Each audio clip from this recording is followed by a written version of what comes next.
Songket Malaysia masuk warisan tak benda UNESCO. Bagaimana songket Palembang? Anggota DPR ini langsung bereaksi. United Nations Educational, Scientific and Cultural Organization atau UNESCO resmi memasukkan songket Malaysia ke daftar warisan budaya tak benda. Penetapan oleh UNESCO ini mendapat beragam reaksi dari warganet Indonesia. Kabar ini kemudian viral di media sosial pada Jumat 17 Desember 2021. Sebab selama ini songket dikenal sebagai kain tradisional khas Indonesia. Menurut cerita lokal yang berkembang, hadirnya kain songket di Indonesia tidak dapat dipisahkan dengan kejayaan Kerajaan Sriwijaya. Selain Palembang, Bali, dan Lombok juga merupakan penghasil songket terkenal di Indonesia. Perbedaan songket dari setiap daerah di Indonesia umumnya terletak pada motifnya. Hingga saat ini tercatat ada total 71 motif kain songket Nusantara khas Sumatera Selatan dan ratusan motif lain dari berbagai daerah di tanah air.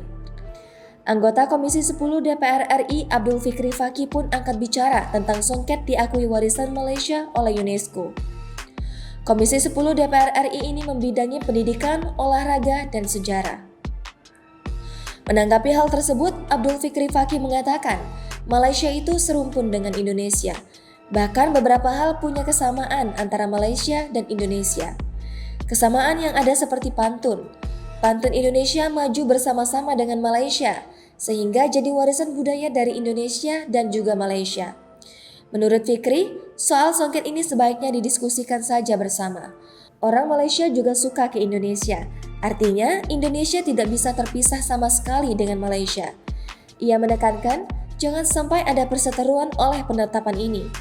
Indonesia katanya lebih besar dari Malaysia, namun Malaysia juga ada keturunan orang Indonesia. Harusnya Indonesia memang yang jadi leadernya dalam mengajukan kekayaan intelektual yang asli Indonesia.